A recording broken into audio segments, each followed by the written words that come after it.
శుక్లాంబరధరం విష్ణుం శశివర్ణం చతుర్భుజం ప్రసన్నవదనం ధ్యాయేత్ సర్వవిఘ్నోపశాంతయే. శ్రీ మహాగణాధిపతయే నమః. ఆధ్యాత్మిక మిత్రులందరికీ కూడా ఈ వాస్తు పదం కార్యక్రమానికి హృదయపూర్వక స్వాగతం. మీ Yogananda Sharma. Sripeethamu Rudrakshashala and Navaratna emporium, New Nallakunta, Shivam road, Hyderabad, opposite SBI bank and golden temple opposite to Manikonda, Hyderabad and Chennai. Phone number 9494409777. ఆధ్యాత్మిక మిత్రులారా, ఈ వాస్తుపదం కార్యక్రమంలో మనం షోడశం భూలక్షణం అనేటువంటి చాప్టర్ తెలుసుకుంటున్నాం. భూములు 16 రకాలు.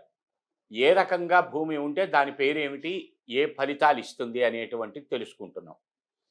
అందులో భాగంగా ఈరోజు దండాకార భూమి. దండం అంటే కర్ర, కర్రాకారంలో ఉన్నటువంటిది. కర్ర చూడండి, ఒక పక్క ఉన్నటువంటిది ఒక్కొక్కరు పైకి వచ్చేసరికి దాని రూపురేఖలు మారుతాయి, ఒక్కరవ పెద్దదిగా కనిపిస్తుంది. సరే, ఇవాళ దాన్ని చెక్కి రౌండ్గా చేసి చెయ్యటం కాకుండా జనరల్గా దండాకారం ఎలా ఉంటుంది అంటే కింద మోపు ఉండటానికి ఒక్కరవ వెడల్పు ఎక్కువగా, పైకి పట్టుకుంటానికి కొద్దిగా వెడల్పు తక్కువగా ఉండేటువంటిది. ఇది ఒక 30 అడుగులు ఉందనుకున్నాం, ఇది ఊరికే ఒక 60 అడుగులు ఉందనుకున్నాం సుమారుగా. ఓ రఫ్ క్యాలిక్యులేషన్ ఉండాలి కనుక. ఈ దండాకార భూమి ఏం చేస్తుంది? దండే పశుక్షయం అనగా ఇవి పల్లెటూళ్ళల్లో మనకి ఎక్కువగా, సిటీలో ఇవాళ పశువుల్ని పెంచుతున్నటువంటివి తక్కువ. అయితే పల్లెటూరు వాతావరణం, విలేజెస్లో అయితే ఎక్కువగా పశుపోషణ ఉంటుంది. గేదెలు, పొలం దున్నటానికి ఎద్దులు, మేకలు, కోళ్ళు ఇత్యాదులు పశువులు. ఇక్కడ దండే పశుక్షయం అన్నాడంటే పశువు అంటే ఎద్దని. ఒక్క ఎద్దనే కాదు దాని భావం. ఏ రకమైనటువంటి ప్రాణి అయినా, వ్యాపార సంబంధంగా పంచుకునేటువంటి వాళ్ళు కావచ్చు. చాలా చూస్తున్నాను కోళ్ల ఫారాలు.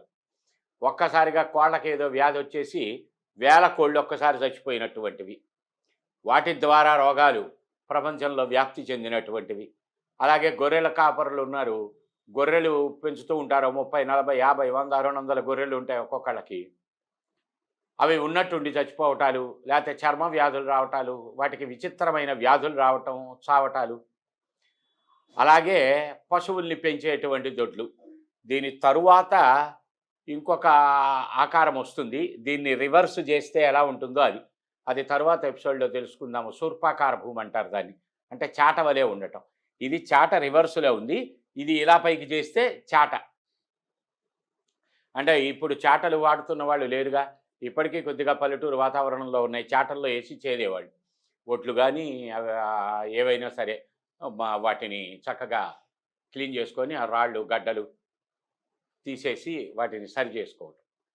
చాట ఏం చేస్తుంది? ఎత్తెత్తి పడేస్తుంది. కాసిన ఒడ్లు పోసి చాటని ఇట్టా అంటూ ఉంటే అది నెక్స్ట్ ఎపిసోడ్. దానికి రివర్స్లో ఉన్నటువంటిది దండాకార భూమి. దీన్ని రివర్స్ చేస్తే శూర్పాకార భూమి. ఇవి ఇళ్లల్లో కూడా సిటీల దగ్గరికి వచ్చేసరికి వేలు పెట్టి, లక్షలు పెట్టి కుక్కల్ని, పిల్లుల్ని పెంచుతున్న వాళ్ళు ఉన్నారు. అన్ని జంతువులు పెంచేటువంటి కొద్దిగా ఫారెన్ కంట్రీస్కి వెళ్ళామంటే విపరీతంగా పిల్లుల్ని పెంచుతారు, పందుల్ని పెంచుతారు. ఇంకా కొంతమంది అయితే ఏకంగా అనకొండల్ని పెంచుకుంటున్నారు, సింహాలని, పులుల్ని, సర్వజంతువుల్ని పెంచుకుంటున్నారు. అవన్నీ కూడా మనం చూస్తూ ఉన్నాం. ఇది దండే పశుక్షయం. ఆ పశువులని నశింపజేస్తుంది. ఇంట్లో కూడా కుక్కల్ని పెంచుకుంటూ ఉంటారు. ఉన్నట్టుండి దానికి రోగాలు రావటం, అది చచ్చిపోవటం. వాటికి ఏదో రోగాలకి, మాకు గుంటూరులో తెలిసిన వాళ్ళు ఉన్నారు, సొంత బిడ్డల కన్నా ఎక్కువగా పెంచుకునేవాళ్ళు 2 కుక్కల్ని. వాటికి ఏదో కడుపులో నొప్పి వచ్చిందని తీసుకెళ్తే ఆపరేషన్ చేయాలన్నారు. దానికి ఆపరేషన్ చేస్తే అది వికటించి పెద్దది చచ్చిపోయింది. దాని జోడి కొన్ని నెలల తర్వాత అది కూడా కాలం చేయటం జరిగింది ఆ దిగులతోటి. పశుక్షయం, దండే పశుక్షయం. మరి ఇలా ఉన్నటువంటి దాన్ని ఏం చేసుకోవాలి? ఈ తూర్పు దగ్గర నుంచి సూత్రం తీసుకొని ఇలా దీన్ని కరెక్ట్గా సమచతురస్రాకారంలో చేసుకుంటే ఈ వైట్ ఏదైతే ఉన్నదో ఇది పెరిగినట్టు. అంటే ఈ దండాకార భూమికి ఏం పెరిగింది? ఈశాన్య ఆగ్నేయాలు సమంగా ఉన్నాయి, నైరుతి వాయవ్యాలు పెరిగినాయి. వివాహాలు జరక్కపోవటం, ఆ కళ్యాణ ఘడియ దగ్గరకు వచ్చినట్టే వచ్చి జారిపోతూ ఉండటం, గడప దాకా వచ్చి గడపలోకి రాకపోవటం. ఈ పిల్ల కానీ పిల్లవాడు కానీ ఒక గిరి గీసుకొని ఆ గిరిలో కూర్చుంటారు. నాకు ఇలాంటి సిమ్టమ్స్ ఉన్న పిల్లవాడే కావాలి, ఇంత శాలరీ ఉన్నవాడే కావాలి. ఇవాళ కొత్తగా మనం చూస్తూ ఉన్న న్యూక్లియర్ ఫ్యామిలీ అని. చాలామందికి దాని భావం తెలియదు. న్యూక్లియర్ అంటే ఏంటని. న్యూక్లియర్ బాంబు వేస్తే ఏం చేస్తుంది? సర్వనాశనం చేస్తుంది. పురుగునుండనివ్వదు అక్కడ. అంటే దాని భావం ఏంటి అంటే అత్త, మామ, ఆడపడుచులు, మరుదులు ఎవ్వడు ఉండకూడదు, ఈడొక్కడే ఉండాలి. వాడు ఒక్కడిగా ఉండబట్టే కదా 30-40 వచ్చినా పెళ్ళి అవ్వట్లేదు. ఈవిడ ఒక్కతే ఉండబట్టే కదా సంబంధాలు ఏమీ కుదరటం లేదు. చాలా జాగ్రత్తగా గమనించుకోవలసినటువంటి ఉంటాయి అందులో. కర్ష్పమాత్రంతు వాయవ్యం దాంపత్య కులనాశనం. ఈ వాయవ్యం పెరిగినందువల్ల ఏం చేస్తున్నది? దాంపత్యాన్ని నశింపజేస్తున్నది, కులాన్ని కూడా నశింపజేస్తుంది. కోర్టు ఇష్యూస్ని ఇస్తుంది. కోర్టు గడపలు నెక్కవలసిన పరిస్థితి వస్తుంది. డైవర్స్ అయినా, చెక్ బౌన్స్ కేసులైనా, సివిల్ మ్యాటర్స్లో కేసులు పడ్డా, స్థలాలు భూక్రమణలు ఆక్రమణ చేశారని వేసిన చూడండి, వాటికి తట్టేడంత వాయువ్య దోషం ఉంటుంది. నిన్న మొన్న న్యూస్లో చూసాం, ఎవరో ఒక ఎన్ఆర్ఐ ఆంధ్రాలో 100 కోట్ల రూపాయల ఖరీదు కలిగినటువంటి భూములు ఎవరో కొంతమంది నాయకులు ఆక్యుపై చేసుకున్నారు, చంపేస్తామని బెదిరిస్తున్నారు. కోర్టులో నడుస్తున్నది కేసు. అంటే వాటికి కావలసినంత వాయవ్య దిగ్దోషములు ఉన్నవి అని ఫండమెంటల్. ఈ ఫండమెంటల్స్ అండి ఇవి, చూడక్కర్లా. మీ ఇళ్ళకైనా సరే చూడండి. ఇక్కడ నేను మీ స్థలం ఏంటో చూడలా. ఇక్కడ మా దగ్గర ఈ జాతకాలు చెప్పించుకుంటానికి వస్తే ఆ జాతకం చెప్పిన దాంట్లోనే మీ ఇంటికి ఈ దోషం ఉంది అని రాసి ఇవ్వటం జరుగుతుంది. నేను వాస్తు ప్లాన్ చూడను, వాస్తు అంత దూరం వచ్చి చూడవలసిన అవసరం కూడా లేదు. మన జాతక చక్రంలోనే కనిపిస్తుంది. అంటే జాతకానికి జ్యోతిష్యానికి వాస్తుకి సంబంధం ఏంటంటారు? జ్యోతిష్యం అంతా నవగ్రహాలతో ముడిపడి ఉంటుంది, వాస్తు అంతా నవగ్రహాలతో ముడిపడి ఉంటుంది. ఈ మనం సింహద్వారం పెట్టేటప్పుడే రవి నుంచి ఇనశశకు జరాహు జీవం అందబుధకేతు శుక్ర, రవిగ్రహం నుంచి శుక్రగ్రహం వరకు ఆర్డర్గా వేసుకుని బ్రహ్మస్థానం, మనుష్యస్థానం, గంధర్వస్థానం, రాక్షస స్థానం, పిశాచ స్థానం, దైవస్థానం, ఇలా విభజన ఉంటాయి. 9 ఖండాలు విభజన. ఎవడు ఎక్కడ పెట్టాలి, ఏ నక్షత్ర జాతకుడు ఎక్కడ సింహద్వారం పెట్టాలి? ఈశాన్య సింహద్వారం ఉందండి అంటాం, ఈశాన్యమే అది. కానీ అది ఏ స్థానంలోకి వచ్చింది ఆ దిక్కును బట్టి మనకి పేరుంది, ఆయుష్ ఉంది, ధనం ఉంది, రుణం ఉంది, ఆరోగ్యం ఉంది, నక్షత్రం ఉంది, అప్పులు ఉన్నాయి, రుణాలు అప్పులు ఉన్నాయి, అన్నింటిని మించి ఆయుర్దాయం. వీటిల్లో నవవర్గ గణితం, ఏకవింశతి వర్గ గణితం, 21 గణితాలతో ప్లాను, 9 గణితములతో పాను, ఇంకా కొంతమంది లేటెస్ట్ కవులు కూడా చెప్పారు ఏకాదశ వర్గ గణితం. ఆ గణితం వేసినప్పుడు ఫస్ట్ ఎపిసోడ్లో చెప్పుకున్నాం అసలు వాస్తు అంటే ఏమిటి, వాస్తు పురుషుడు అంటే ఏమిటని. దీన్ని మొత్తాన్ని కలిపి వాస్తు పురుషుడు అంటారు. పురుషుడికి ఏమున్నాయి? 2 నేత్రాలు ఉన్నాయి, 2 నాసికా రంధ్రాలు ఉన్నాయి, నోరుంది, చెవులున్నాయి, కళ్ళున్నాయి, శిరస్సు ఉంది, హృదయం ఉంది, చేతులున్నాయి, కాళ్ళున్నాయి, ఉదరం ఉంది, అంగస్థానం ఉంది, ఇన్నున్నాయి. ఇవన్నీ కలిపితే పురుషుడు అన్నాం. ఇక్కడ పురుషుడు అంటే మగవాడనే కాదు, స్త్రీ అయినా సరే. ఇక్కడ పురుషుడు అంటే మానవుడు. మానవుడు అంటే ఇక్కడ కేవలం పుల్లింగ శబ్దం వచ్చింది కనుక పురుషుడు అని అనుకోవద్దు. మానవులు అంటే స్త్రీ పురుషులు కలిపి అని దాని భావం. మరి మనకి నోరు, ముక్కు, కన్ను, చెవి ఉన్నట్లే మరి వాస్తు పురుషుడు అన్నప్పుడు ఈ వాస్తుకు కూడా ఉండాలిగా. మనం పెట్టేటువంటి సింహద్వారమే పురుషుని యొక్క, వాస్తు పురుషుడి యొక్క నోరు. మన నోరే సింహద్వారం. సింహద్వారంలో నుంచి లోపలికి వచ్చిన తర్వాత ఉండేటువంటిదే గర్భం. నోట్లో మంచినీళ్ళు పోయి అల్లం ముక్క వేయి, బెల్లం ముక్క వేయి, లడ్డు పెట్టు, స్వీటు పెట్టు, విషం పెట్టు, ఏది పెట్టినా నోట్లోకి వెళ్ళాలి. నోట్లోకి వెళ్ళినటువంటిది ఉదరంలోకి వెళ్ళాలి, పొట్టలోకి వెళ్ళాలి. లోపల సింహద్వారం నుంచి ఎంటర్ అయిన వాడు గర్భంలోకి ఎంటర్ అవుతాడు. ఆ నీళ్లు అటు ఇటు పోకుండా ఇది హృదయ స్థానం, ఆ తిన్న పదార్థం ఇటు గుండెల వైపో లేకపోతే ఇటు లంగ్స్ వైపో వెళ్తే 2వ ముద్ద వాడు తినడానికి అవకాశం ఉండదు.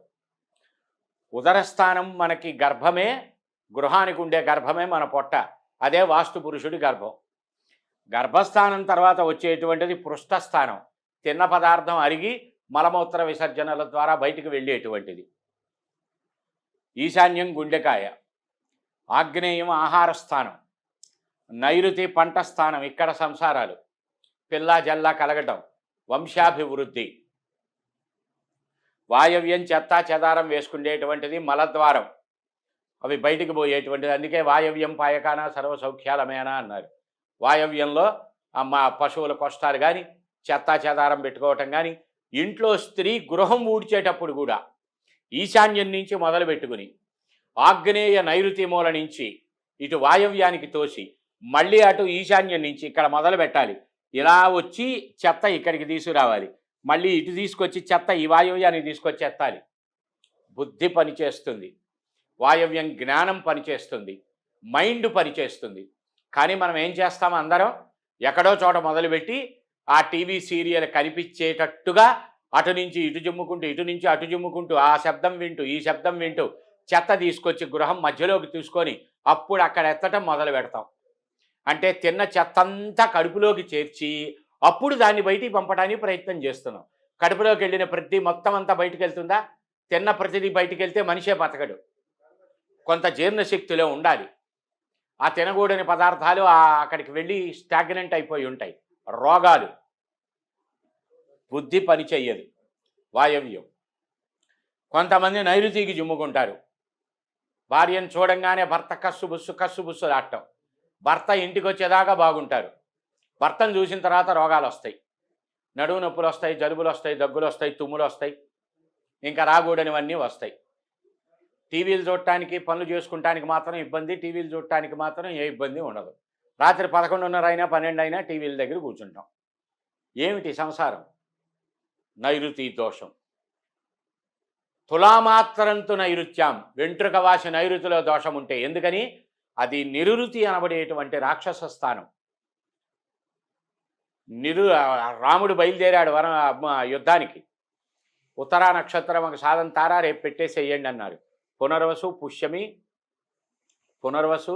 పుష్యమి ఆశ్లేష మఖ పుబ్బ ఉత్తర. శ్రీరామచంద్ర భగవానుడిది పునర్వసు నక్షత్రం. యుద్ధం ప్రారంభమైంది. ఉత్తరా నక్షత్రం, ఉత్తర ఫల్గుణి నక్షత్రం, సాధన తార. మీరు చూసి వచ్చారా? నేనే చూడక్కర్లా, వాల్మీకి చూసి చెప్పాడు.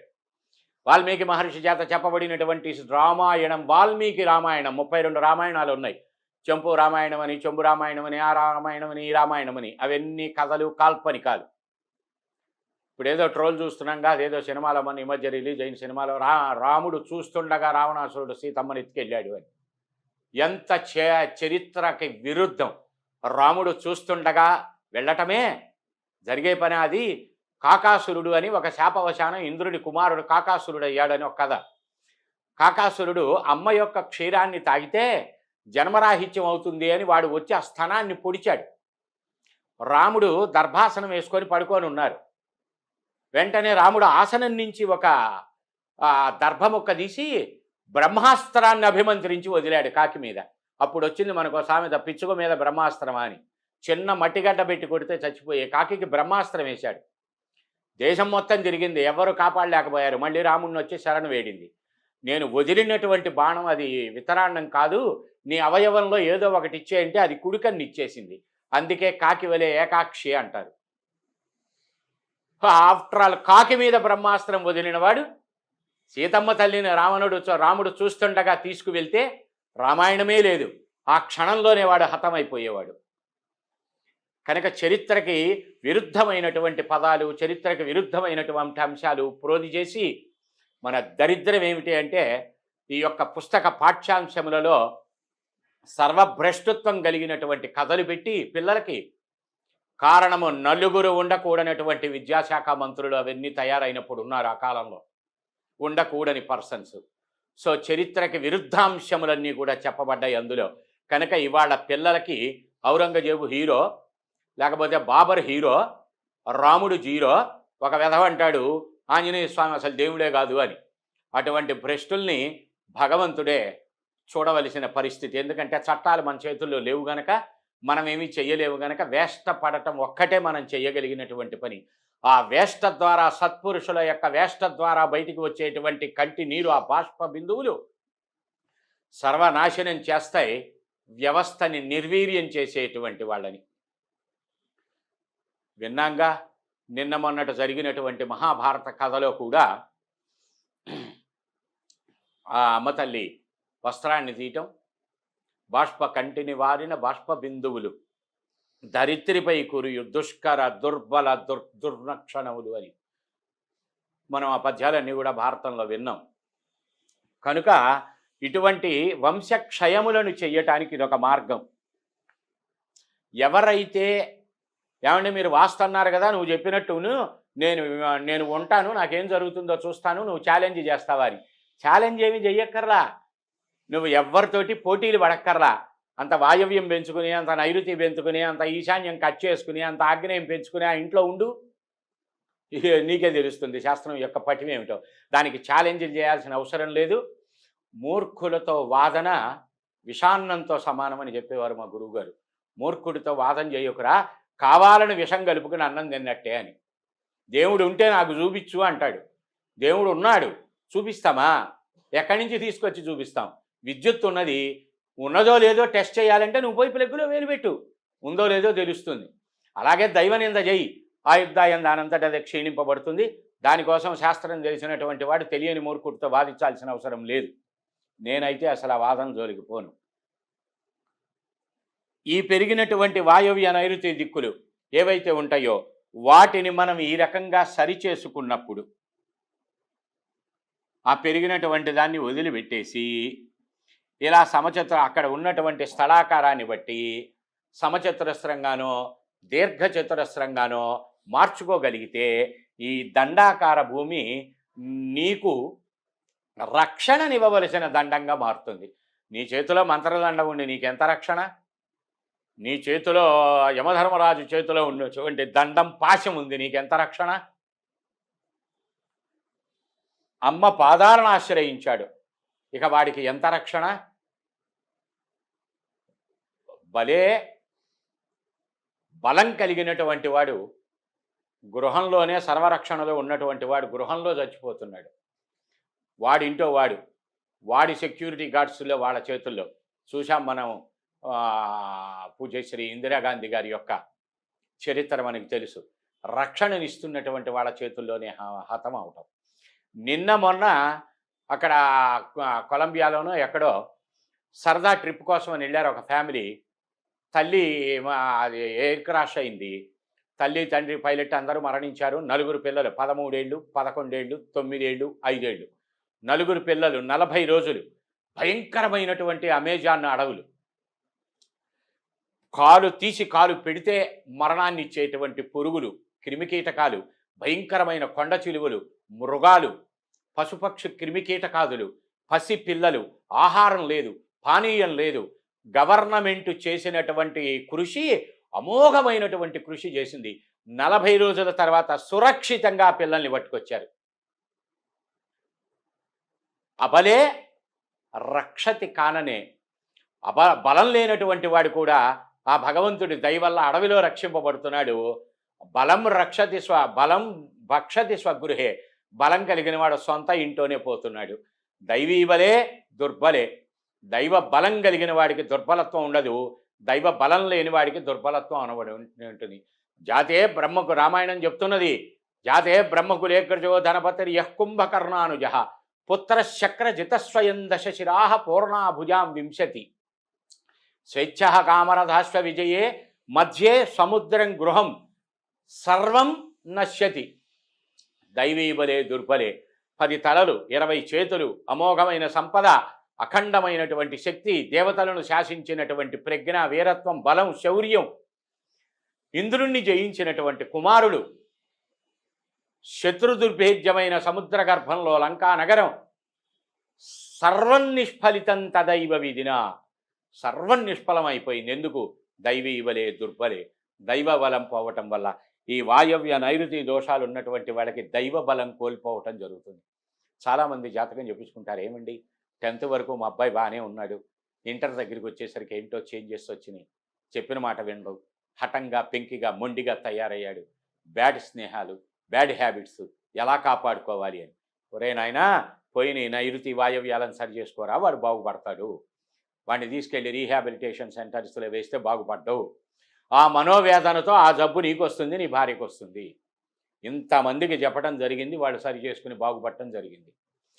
బుద్ధి ప్రజ్ఞని నశింపచేస్తుంది వాయవ్యం. ఏ ఇంట్లో అయితే భార్యాభర్తల కలతలు, ఏ ఇంట్లో అయితే పెడసరంగా ఉండేటువంటి లక్షణాలు, ఏ గృహంలో అయితే వస్తున్నటువంటి ధనం నిలబడటం లేదో, వాయవ్య బెడ్రూము, ఈశాన్య బెడ్రూములు ఆ గృహంలో ఉన్నాయి అనబడేటువంటిది ఫండమెంటల్. చూసుకోండి, చెక్ చేసుకొని మార్చుకోండి. చెప్పిన మాటలో తేడా ఉంటే శాస్త్రంలో తేడా ఉన్నట్టు కాదు, నా పరిజ్ఞానం అంతవరకే ఉన్నట్టు, నాకు సంపూర్ణ విద్య రానట్టు. విద్య చాలా గొప్పదండి. శస్త్రవత్ ఖండయితి శాస్త్ర. శాస్త్రము అంటేనే పదునైనటువంటి కత్తితో నరికినట్లు. ఓ పదునైన కత్తితోటి అలా నరికితే చిన్న భిన్నం అవుతుంది, ఆ ముక్క సమానంగా తెగుతుంది.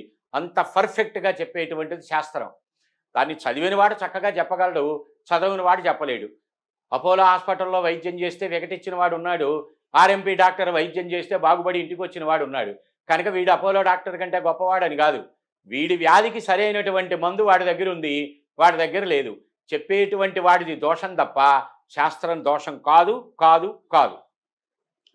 ఈ దండాకార భూమిని ఇలా సరి చేసుకోవటం ద్వారా ఇందాక చెప్పబడినటువంటి దుర్దోషములు, దుర్గండములన్నీ పరిహరింపబడేటువంటి సర్వసంపూర్ణమైనటువంటి సత్ఫలితములు పొందగలిగేటువంటి అవకాశములు ఉంటాయి. ఈరోజు ఈ దండాకార భూమి అయిపోయింది కదా.